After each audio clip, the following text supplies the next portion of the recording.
के बीच में एक छोटा सा विरह का प्रसंग की प्रस्तुति बा और जगत माता मातेश्वरी सीता जी और ननद शांता में कुछ वार्तालाप होता है। कहना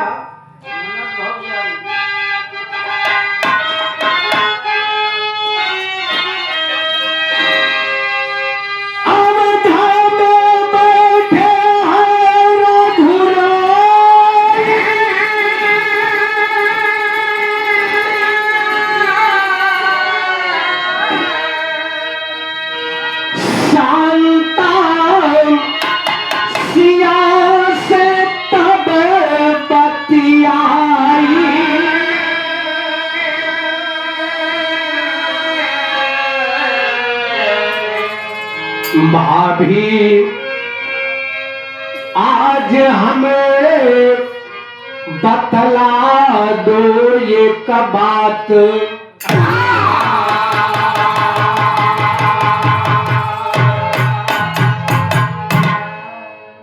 वेद शास्त्र में बाबू भगवान रामचंद्र जी जो आप जगत पिता कहे जाते हैं, बाबा आप अयोध्या दरबार में बैठे हुए हैं। इधर माता सीता के पास जाकर के शांता बात करने लगती है कि भाभी एक बात मैं आज आपसे पूछना चाहती हूँ, कृपा करके मुझे बताने की जरूर महाकृपा कीजिएगा। माता सीता मुस्कुरा करके कहती है, कह रहे तुम तो मेरी आखिर प्यारी सी नंदरानी हो, कौन सी ऐसी बात है जो मुझसे जानकारी करना चाहती हो जिसमें तुम्हें संकोच पैदा हो रही है। पांव को छू लिया और बात बोलते बोलते वो फुलवारी और बगीचे की तरफ चली जाती है। वही एक पेड़ के नीचे बैठ करके माता जानकी और उनकी प्यारी सी नंदरानी जिसका नाम है शांता, उसे कहीं संगीता कहीं संज्ञा के नाम से लोग जाना करते हैं। उसने कहा कि भाभी आखिर जब वो रावण दशहरा के नाते आपको उठा के ले गया लंका में, तो लमसम आप 1 साल तक वहां पर आपकी समय बीती है। कहे भाभी वो कई रूप कैसे रहा ने, कैसे के दस्कंधर के नाम से जाना जात रहा, हमके आप सर्वगुण व्याप्त है, हमका कोई तस्वीर बना के दिखा देती हूँ। माता सीता मन ही मन मुस्कुराने लगी, कहा कि दीदी इतना दिन हो गया लंका में मेरा समय बीते, लेकिन मैं रावण की तरफ कभी अपने पलक को उठा करके मैंने रावण को नहीं देखना चाहा। शांता कह दिया भुजाई हमार तो झूठ बोल दिया, अरे जब रही है इतना दिन तक तो कैसे कैसे शक्ल न देख पाए हो।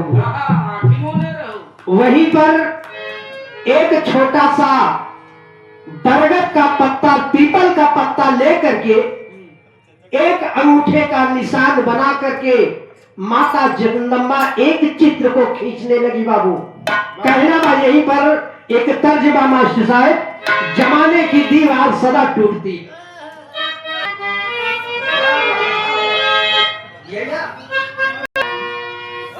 अरे जमाने की दीवार अब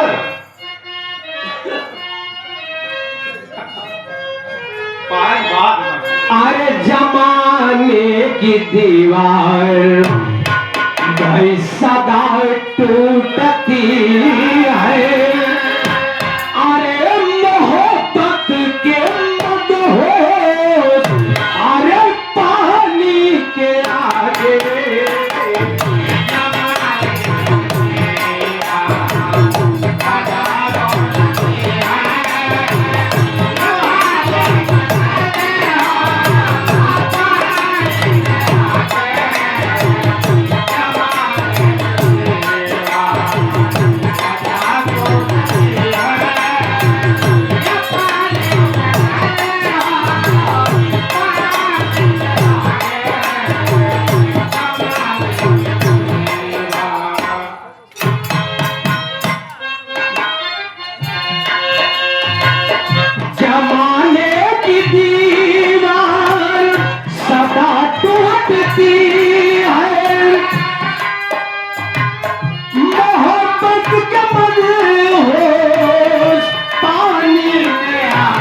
पास में खुदा भी झुका है।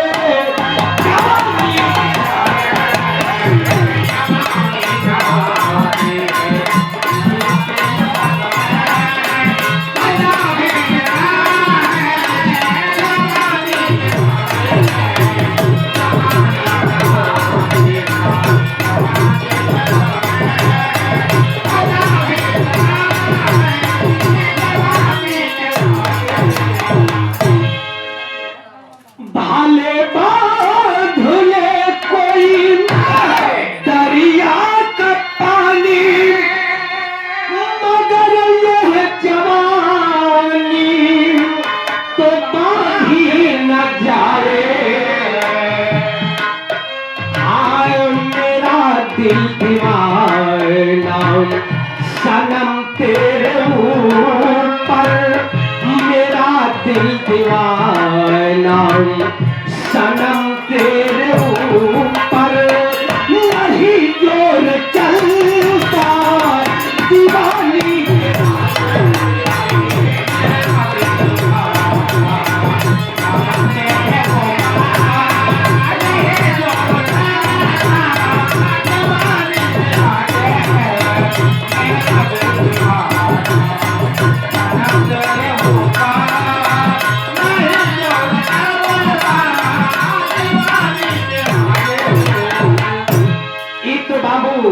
गीत की बोल रही, लेकिन आगे दोनों यानी ननद और भौजाई में आगे बात क्या बढ़ती है, कहना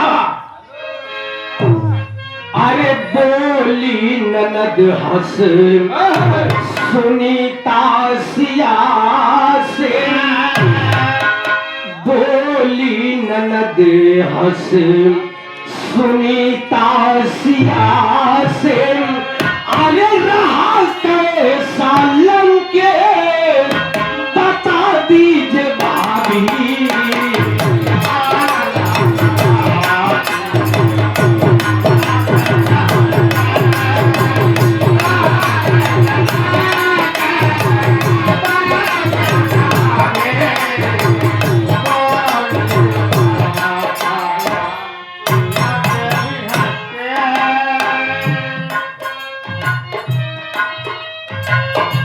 बोली ननद हंस सुनीता सिया से, रहा कैसा लंके बता दीजिए भाभी।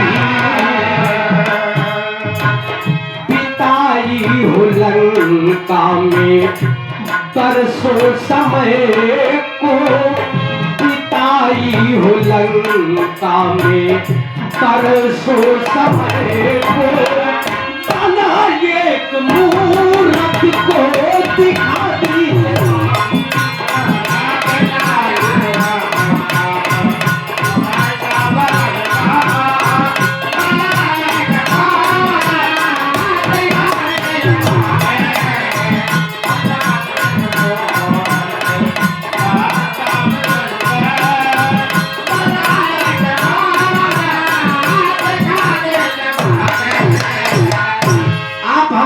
सम्मानित मुन्ना से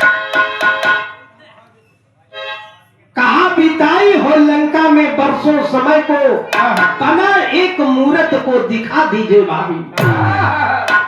अब वही पीपल का पत्ता लेकर के एक छोटा सा अंगूठे का निशान धार बना करके बाबू वो पीपल के पत्ते पर छोटी सी रावण की तस्वीर की तैयारी करने लगी।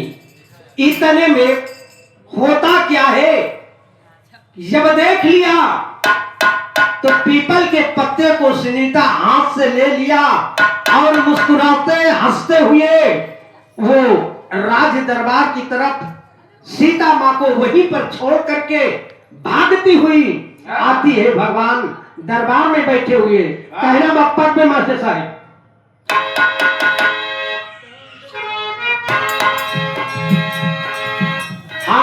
चित्र हाथ ले लिया सुनीता,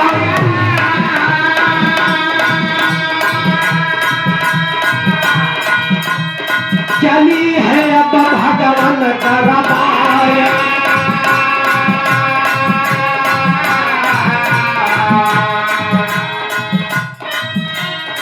बिना आज्ञा बिना आदेश देखो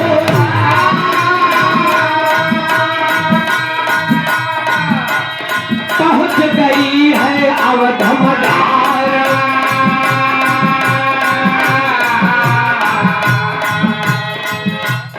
क्या कर राम से कहने लगी है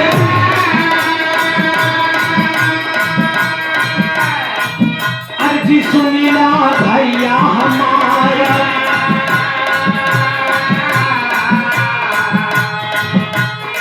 लंका से तू अवध में लाया, लंका से तू अवध में लाया, लंका से तू अवध में लाया, भाभी बाटी न पूछना।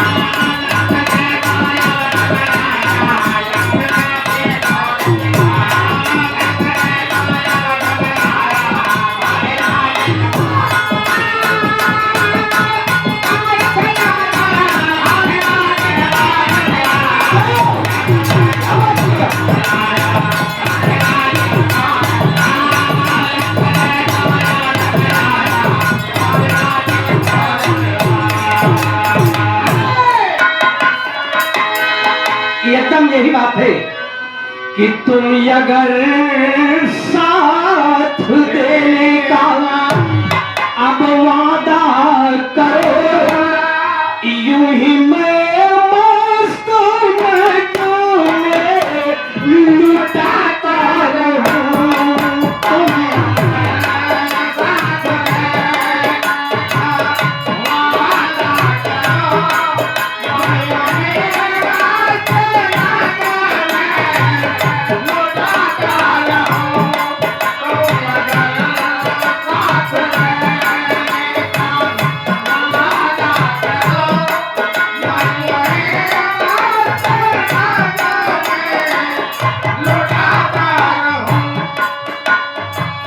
ये गीत की बोल बाबू, लेकिन आप गीत के भाव पर नजर डाले। कहना बा क्रोध में होके बोले है श्री राम जी, क्रोध में होके बोले है श्री राम जी, अपने छोटे बुलाने लगे।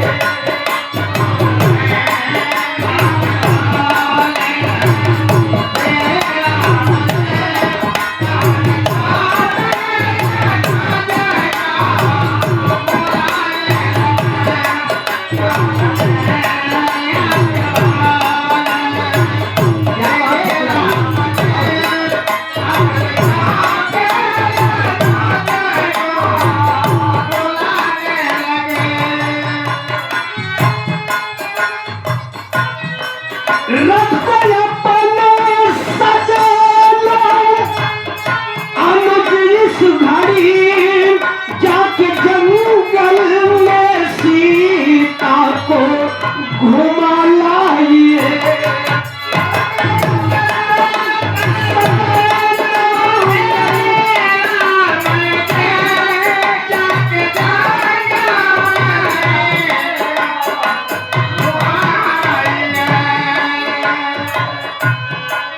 काट लेना वहीं इनके दोनों हाथ को, काट लेना वहीं इनके दोनों हाथ को, छोड़ कर जाना भगवान।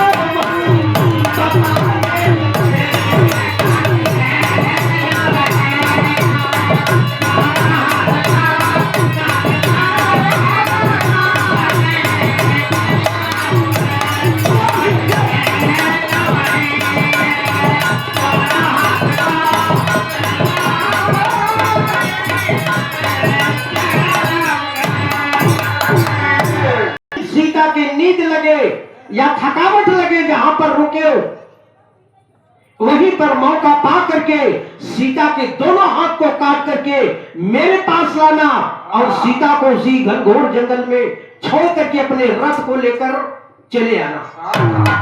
अरे बाप रे, इतनी बात जब लक्ष्मण जी सुनते हैं बाबू तो उनके पैरों तले से जमीन खसक जाती है और सर के ऊपर आसमान नहीं दिखाई देता।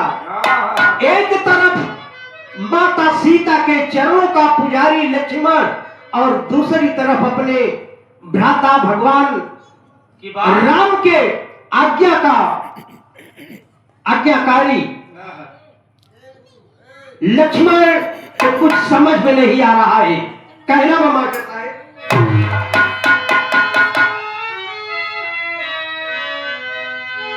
अरे सुने बचन तब लखन गजन, सुने बचन तब लखन गजन, अरे चकराई तनवा का पेलाऊ कि अरे आज्ञा बस में रथ को लिया सजाई तनवा का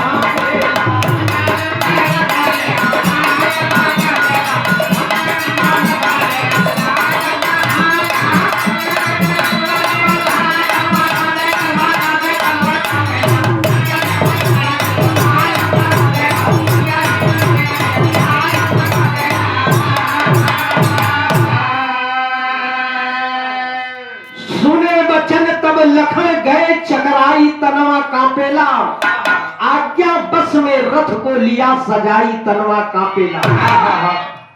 जाके मां जगदम्बा से तब बोले लखन जी बानी,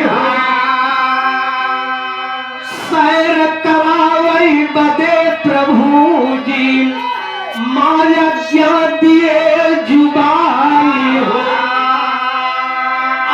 सुनत बचन झट सियाम गई रही आई तनवा का पेलम, अरे आज्ञा बस में रथ को लिया सजा तनवा का।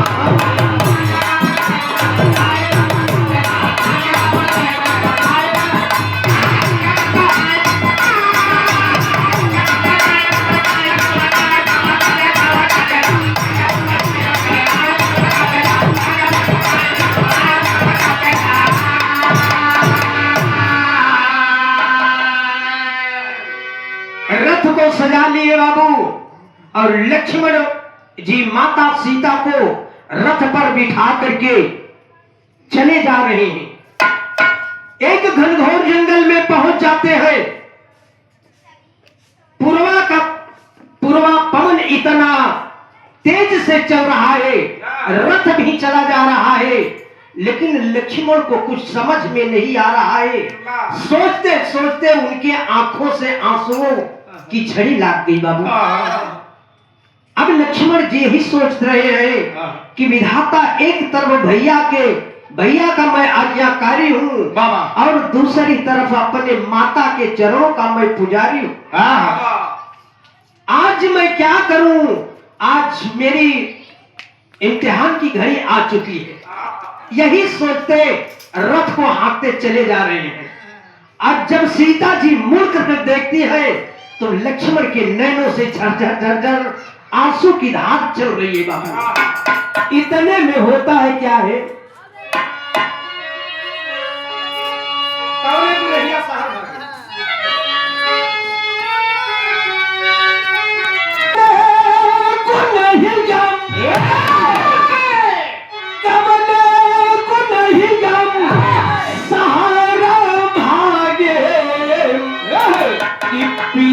पिहा के बोलिया जहर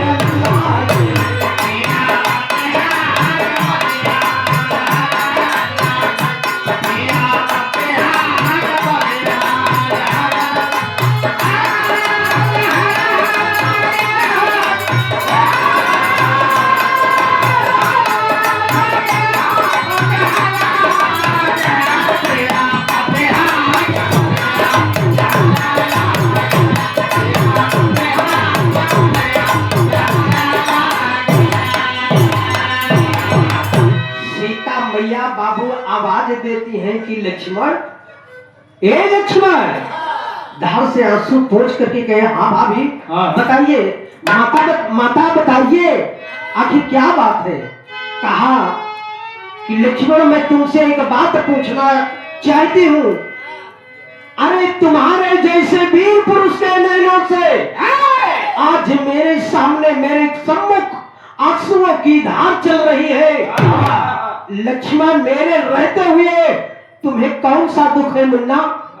तुम्हें आज बताना होगा तेरे नैनों से क्या आंसुओं की बरसात हो रही है। कहना बात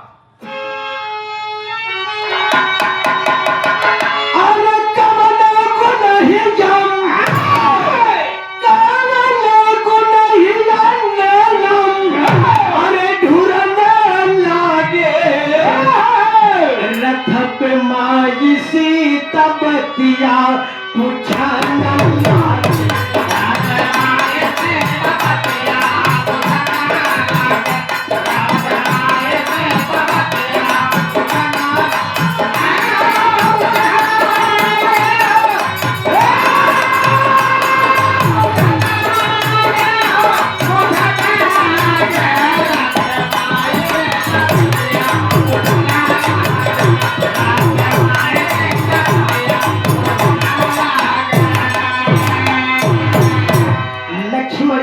नैनों से आंसू पोंछ करके कहा मां ऐसी कोई बात नहीं है।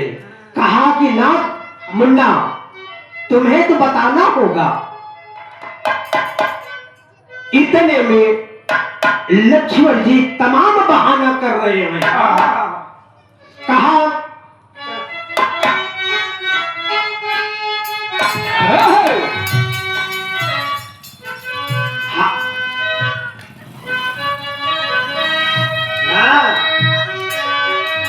सौगंध मुन्ना तुम्हें है हमारी।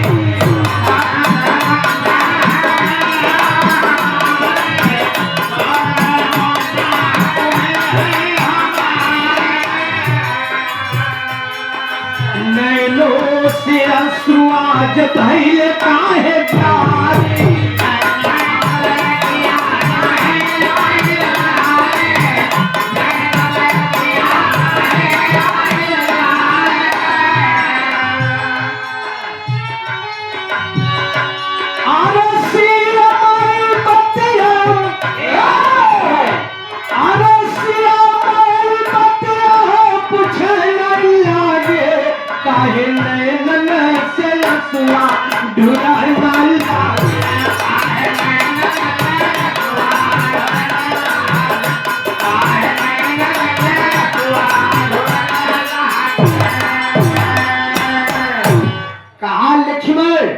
चाहे जितना तुम मुझसे बहाना करो मुन्ना, लेकिन मैं अगर तुम मेरे चरणों के पुजारी हो तो आज तुम्हें बतलाना होगा। बाबा कहना कि अरे दो बता सच मुझे देवर,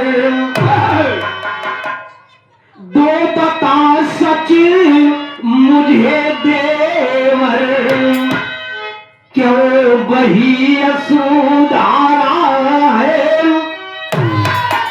तुम्हें सौगंध मेरी है गरना सच सच बताओगे।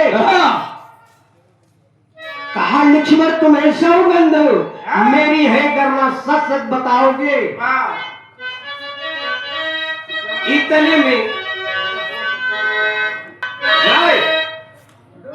इतने में बाबू लक्ष्मण जी को मजबूर होकर के उन्हें बताना पड़ा।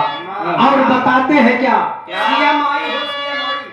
सिया सिया माई हो सिया माई,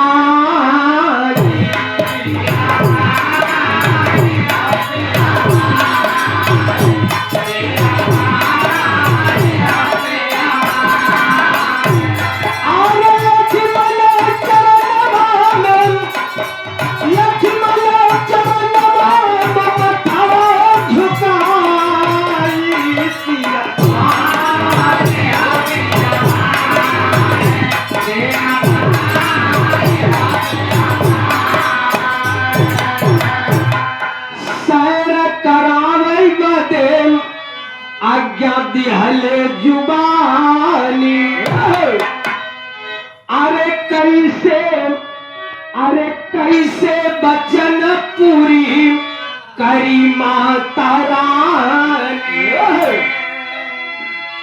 अरे अज्ञात है याजम, अज्ञात है याजम, हमें रघुराई सिया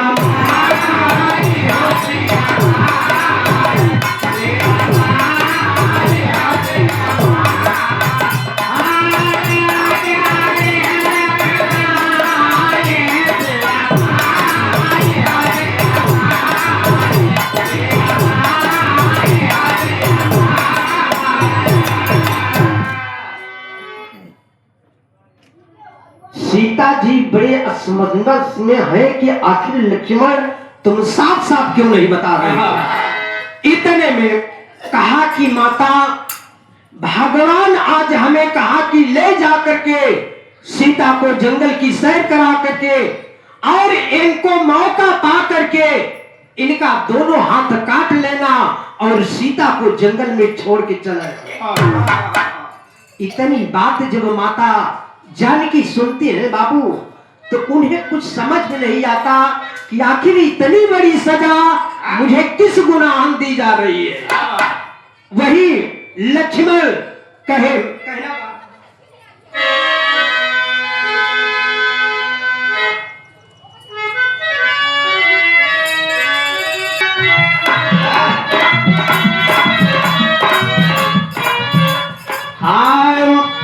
नारी के करन भर रानी गैल जोगिया हो, गैल जोगिया हो, राजा पाट दिहाल बिसारी हो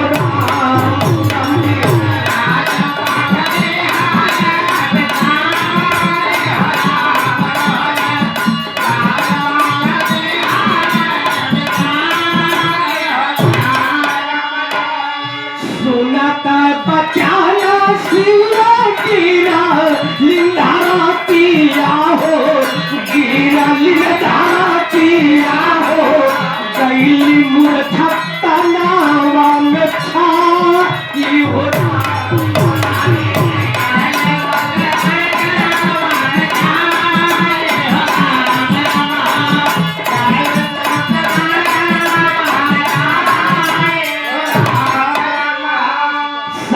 नहीं पावाने खाया जी धरा पिया हो, साही नहीं पावाने खाया कई शरीर आला, खाया कई शरीर हो, जीवा ले चरनिया भाई हो।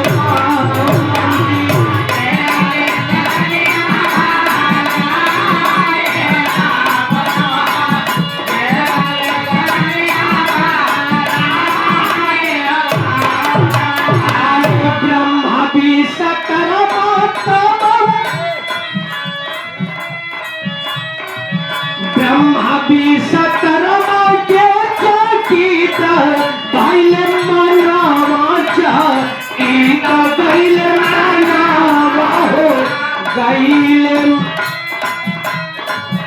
ब्रह्मा भी सकरमा के चकीत बैल मनावा चकीत बैल मनावा हो, गैल बिया पनवा झट आई हो।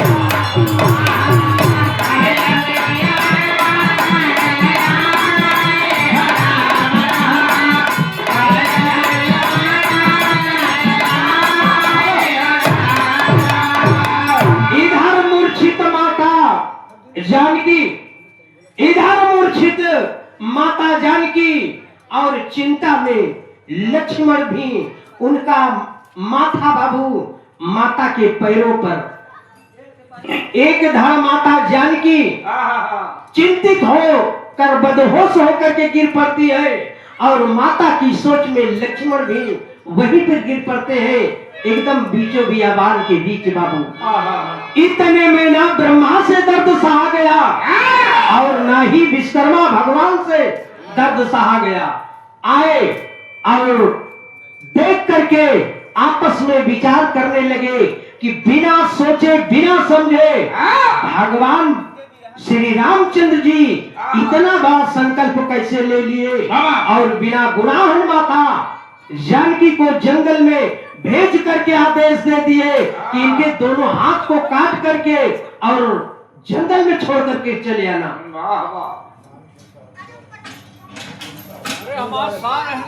अच्छा अच्छा, आप सम्मानित परम आदरणीय बड़े भैया मान सिंह साहू, आप मुबारक, मानिक चंद साहू, आप मुबारकपुर की, अच्छा उर्फ बाचा, आप इसी मुबारकपुर की पावन विश्वकर्मा भगवान आपस में विचार करके रक्त रंजित कटा हुआ 2 हाथ और अपने हाथ को फेर दिए। लक्ष्मण की मूर्छा समाप्त हुई। लक्ष्मण से सारी बात को बता दिए कि ले जाओ अपने भ्राता श्री को, ये रक्त रंजित हाथ जरूर दे देना और जगत की माता सीता को इसी जंगल में छोड़ दो, इनकी फिक्र तुम मत करो। वहीं पर बाबू जब ये कटे हाथ को लेकर के आते हैं, जैसे ही अयोध्या में वो कटा हाथ पहुंचता है, भगवान राम की बुद्धियां खुल जाती है कि वो मैंने तो बहुत बड़ा अपराध किया, अपनी देवी जैसी जानकी को मैंने जंगल की खाक छानने के लिए भेज दिया। उधर बाबू शब्द रोने का सुन के वाल्मीकि आए हैं और ले जाकर अपनी कुटिया में बिठाए हुए। बाबा रहो तुम साथ मेरे, शिष्य की तुम बेटी हो, दुनिया वालों को दिखा दूंगा खरी या खोटी हो। समय ढलता गया, लवकुश हुए पैदा बन में, प्रेमी जी बज रही आनंद बदरिया बन में। वहीं पर बाबू सीता जी वाल्मीकि महाराज की कुटिया पर रहने लगती है और वहीं पर लव और कुश की उत्पत्ति होती है। अंत में वही दोनों बच्चे, माता सीता के दोनों बेटे, पूरे रामा दल को बांध करके अपनी कुटिया पर उन्हें मजबूर कर देते हैं। बाबू कहना बाप, हाय हाय अरे हार राम पुत्र से अपने सीता जानत संसारम, वाल्मीकि कुटिया पर रह कर अंतिम रूप लिया सरकार।